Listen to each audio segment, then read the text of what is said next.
New Orleans, Louisiana, August 28, 2005. In the French Quarter, the last bars still had people drinking when Mayor Ray Nagin appeared on television to announce the first mandatory evacuation order in the history of the city.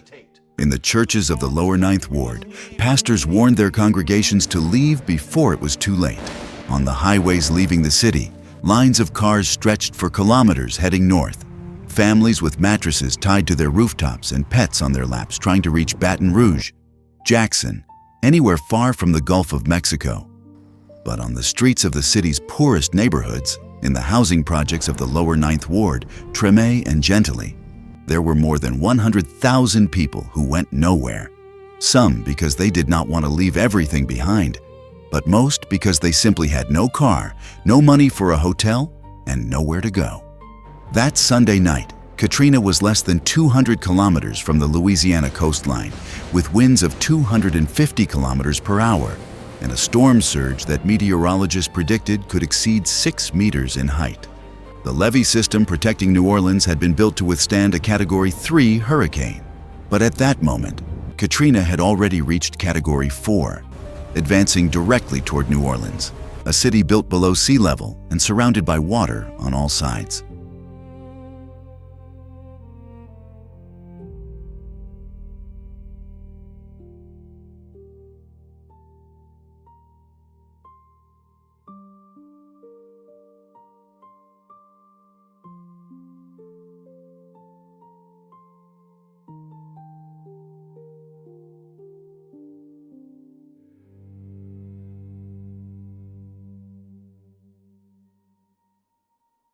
New Orleans in 2005 was a city unlike any other in the United States. Founded by the French in 1718 on a bend of the Mississippi River, it had grown over centuries as a port, a trading post, and a meeting point of cultures that had mixed nowhere else in the country in the same way. French, Spanish, African, Creole, Haitian, and American people building together a city with architecture, cuisine, music, and a way of life that existed nowhere else in the world.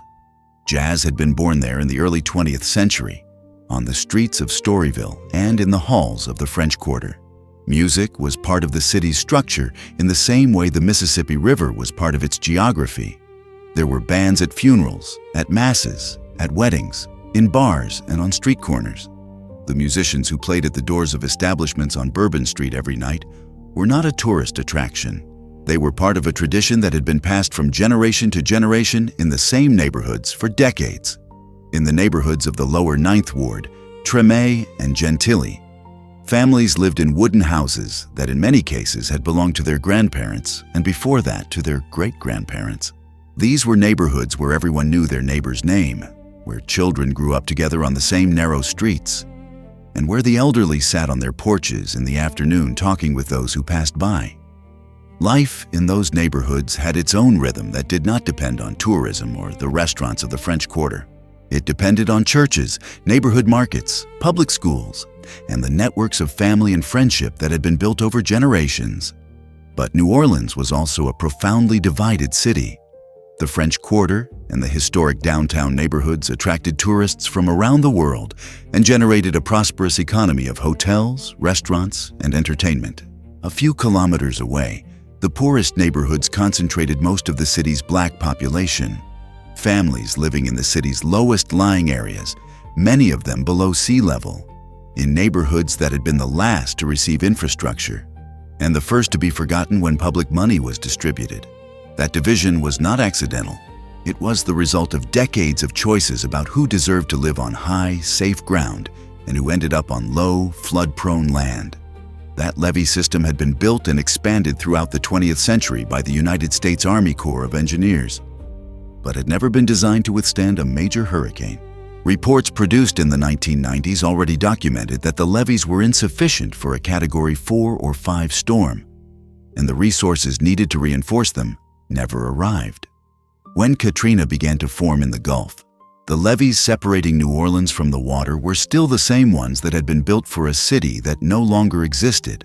New Orleans had its own way of living that those born there carried wherever they went. In the neighborhoods of the lower Ninth Ward and Treme, Sunday was the most important day of the week.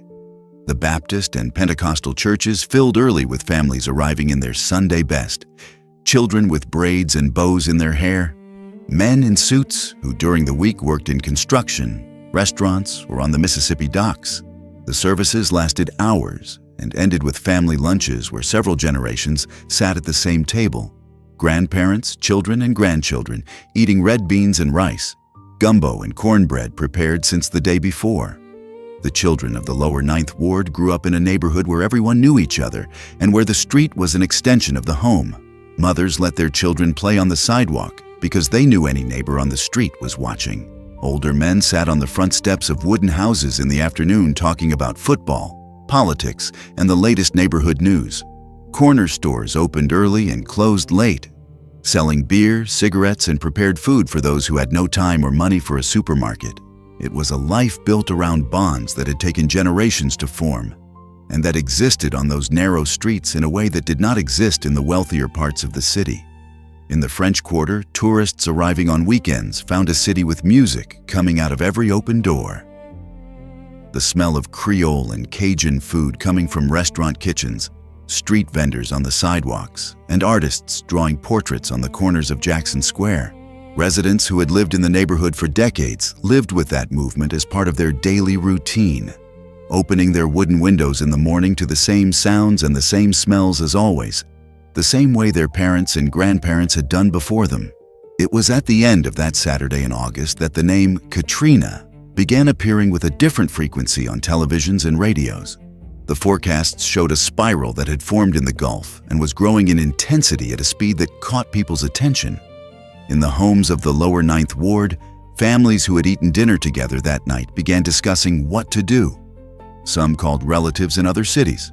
Others went to sleep, determined to wait until morning to see how things developed. On the morning of August 28th, when Mayor Ray Nagin announced the first mandatory evacuation order in the history of New Orleans, the highways leaving the city were already congested with families who had spent the night packing what they could carry. In the poorer neighborhoods, those without a car waited for buses that city authorities had promised to send, and that arrived in far smaller numbers than needed. While elderly residents who had survived other hurricanes without leaving home explained to their children and grandchildren that the city had always held up and that this time would be no different. Katrina made landfall on the Louisiana coast at 6:10 in the morning of August 29, 2005, with winds of 230 kilometers per hour and a storm surge pushing a wall of water from the Gulf toward the coast.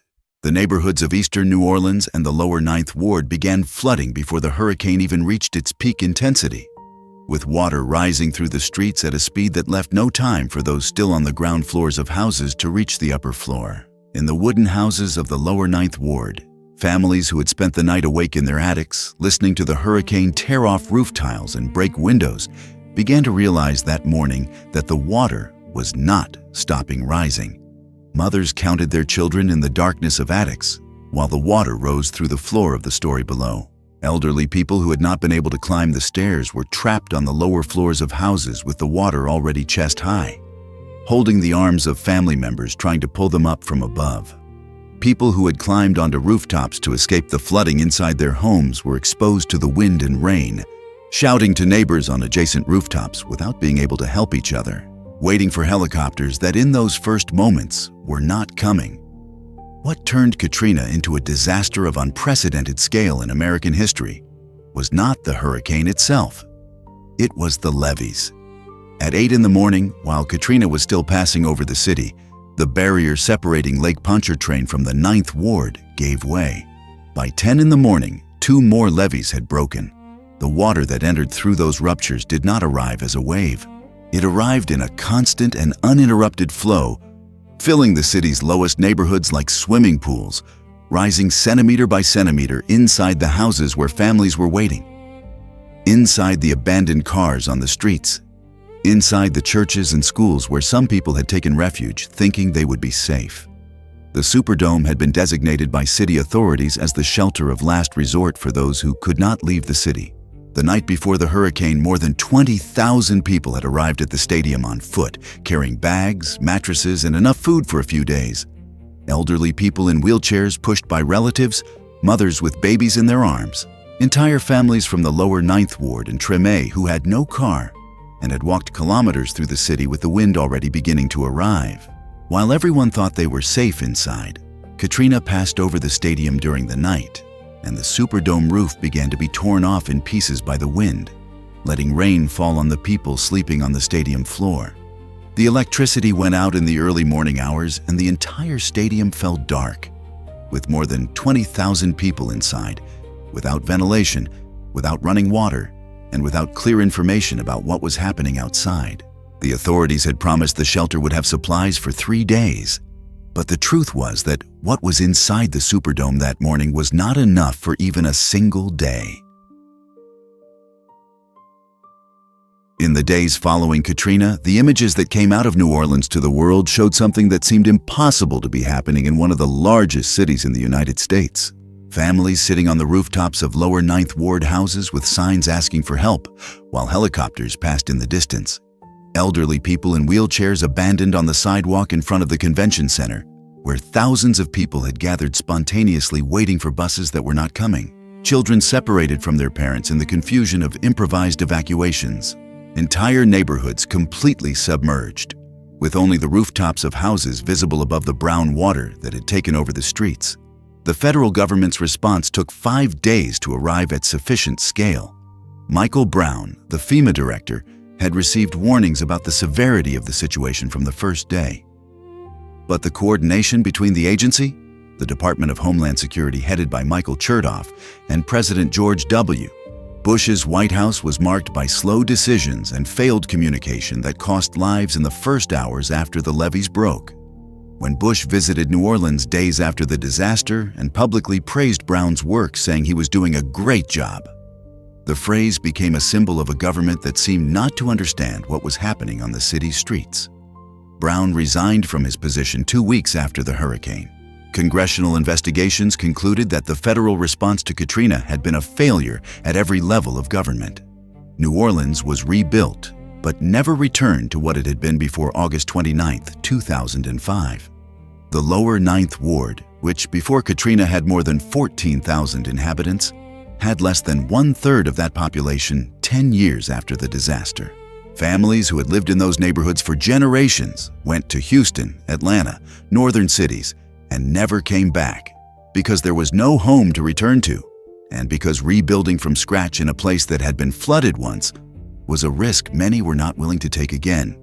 The Baptist churches that had filled that Sunday in August never again had the same congregations. The musicians who played on the corners of the French Quarter came back, but many of the residents who formed the foundation of New Orleans' cultural life did not come back with them. The city that existed before Katrina was the result of generations of people who had built a way of living together that existed nowhere else in the United States. And a significant part of those people never returned to the streets where that life had been built. Comment down below where you are watching this from. Leave your like and subscribe to the channel so you don't miss the next videos. A big hug, and until the next reconstruction.